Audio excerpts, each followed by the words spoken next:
Hello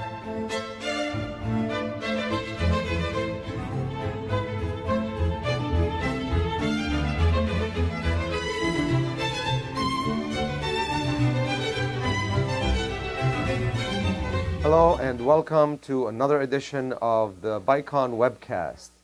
We will today share with you two cases, the first of which is the treatment of a non-restorable maxillary left lateral incisor. We will remove it and replace it with a 8mm short implant, and we will be using the Max 2.5 Bicon implant that is HA coded, or Integra CP. The second case we will introduce as we move to it. It will be a second stage procedure. This tooth had been crowned for a great number of years, and it seems to now have had a complete calcification of the canal system, precluding the ability to endodontically treat it. The treatment plan, as previously stated, will be to remove the tooth, or remove the root as it is right now, and to place an implant in its location, making sure that everything is severed and cut cleanly. We will then take a periotome, a straight periotome. The periotome, as you all know, is used to sever the ligaments, the periodontal ligament. And it should be introduced into the periodontal ligament space, and it should be rocked back and forth to effectively sever this ligament. We will go around as many of the sides as possible. Even the facial can be treated thusly, because this instrument is that thin that it allows the introduction, or it allows its introduction into the facial periodontal ligament space without fracturing the buccal plate. Take great care not to twist and try to elevate once the periotome has engaged that PDL space, but rather just rock and push strictly apically. Try to go again as far, as much around the root of the tooth as possible. Push apically first and give it a bit of a rocking twist, sort of a figure of 8 luxation.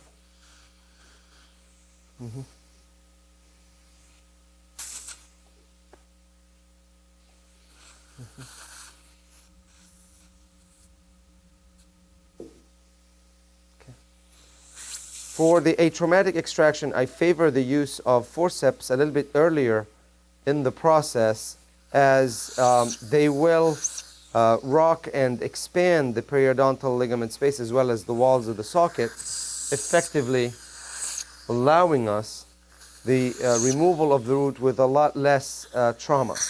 Make sure there is no granulation tissue, that there are no fenestrations, and I see no fenestration. I feel the buccal plate. It is thin, but it is present. Okay. The nice thing about the lateral incisor is that they have a slightly palatal pointing to them. However, if you go straight at the apex of the socket, you run the risk of getting too close to the facial aspect. So we're going to go into the palatal apical corner, roughly about 3 to 4 millimeters occlusal to the apex, engage the bone, and then go slightly deeper. The idea is to place the implant in the palatal pyramidal bone, keeping the distance. Now, I will drill to a greater depth than I need, because that would give me positive lock as to the angulation and direction. And we will just expand this osteotomy.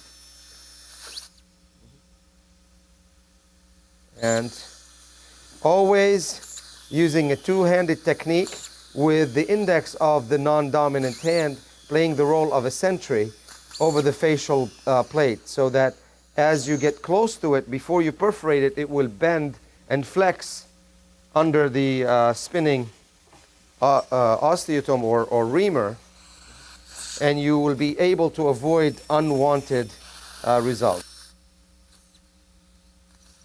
And again, we want to maintain full control of our reamers as they are progressing in there. Okay? This is the 4 millimeter, and I believe it will be the final reamer.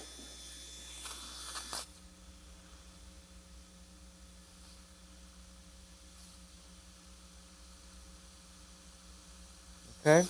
I don't feel anything against my index finger. I want to make sure this osteotomy is complete. And we know now that we have contact with fresh bone all around, as you can see from the harvested bone.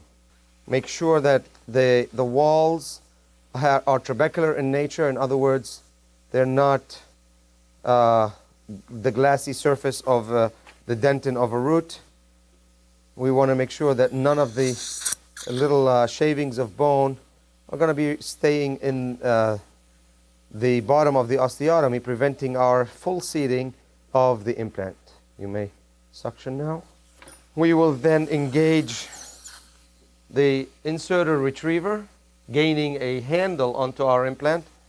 We will then seat our implant. Now, it only needs to be about 3 millimeters below the crest of the bone.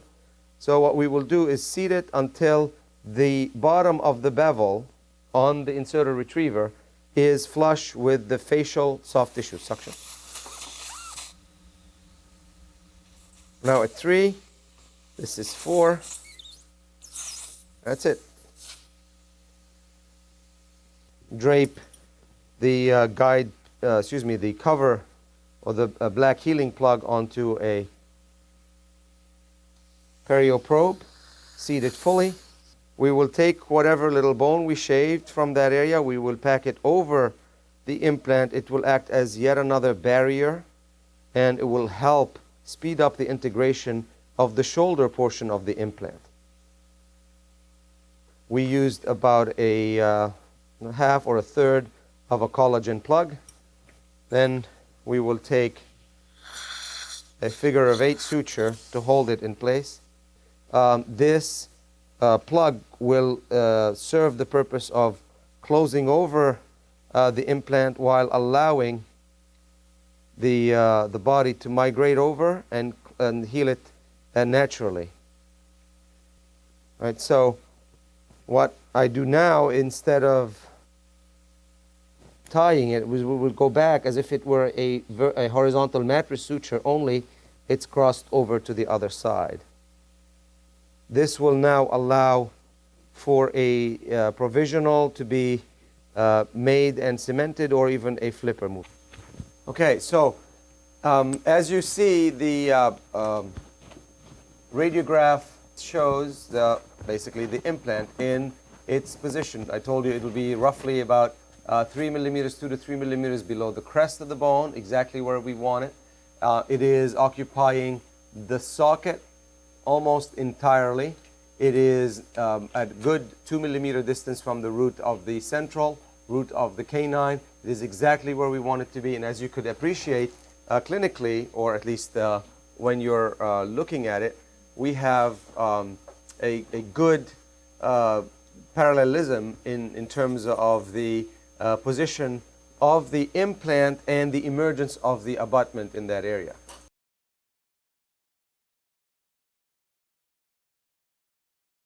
And as you see, some of you may wonder, with such available depth, why did we use a short implant? The short answer is that because we do not need a longer implant. But there is also another reason. When you're working in the area of the second molar, it is very difficult for you to introduce the long reamers or drills necessary for the development of a deep enough or a deeper osteotomy. In this case, we are able to easily place an osteotomy that's about 7 millimeters or so in depth, fully in allowing the seating of a 6 millimeter long implant. With that, we will now begin the uncovering.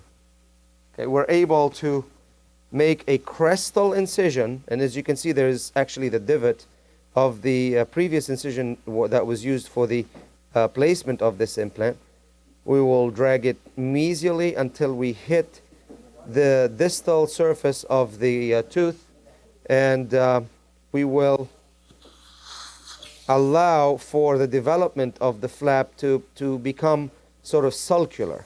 So what I'm going to do, without risking great proximity to the lingual nerve, is take a slight buccal direction, and then using an angled curette as a periosteal elevator, we will elevate it. It's a testament to our patient's healing capabilities that the black plug is completely hidden. So we will now expose it by using a 6 or 4 round burr with copious irrigation. I see the black shadow, keep going, of that post. So I will just very slowly keep going with the water, more water, good. Okay. Alright, good. You see the black part? Maybe you do, maybe you don't, but I do, trust me. Okay.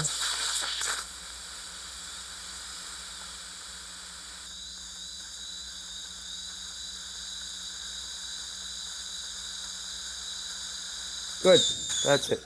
Suction. My preference is to use an endodontic file or reamer, 110 size. Okay. First, we check integration. Okay. You open a little bit wider. Okay, great. All right. And so this way, we know that when it comes time to inserting the final restoration, the patient will have an easier time tolerating that insertion, because the bone and the soft tissues have been prepared. Great. Now, I will put this with finger pressure, suture around it, take it out, put the impression post, and turn it over to Dr. Morgan. So we will first suture the mesial part.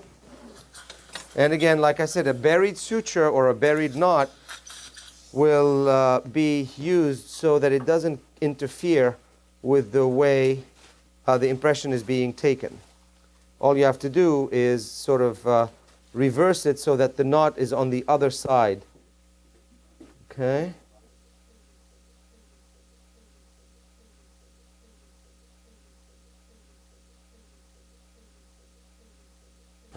It is very easy to retrieve. I will now put this for Dr. Morgan, turn it over. Good afternoon. So what one simply does is put a round peg into a round hole. It's simply a matter of injecting.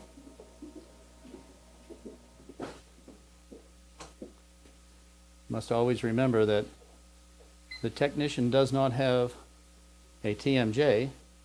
So if you were to take just a quadrant tray or a triple tray, you would may have stability mesiodistally, but not buccolingually.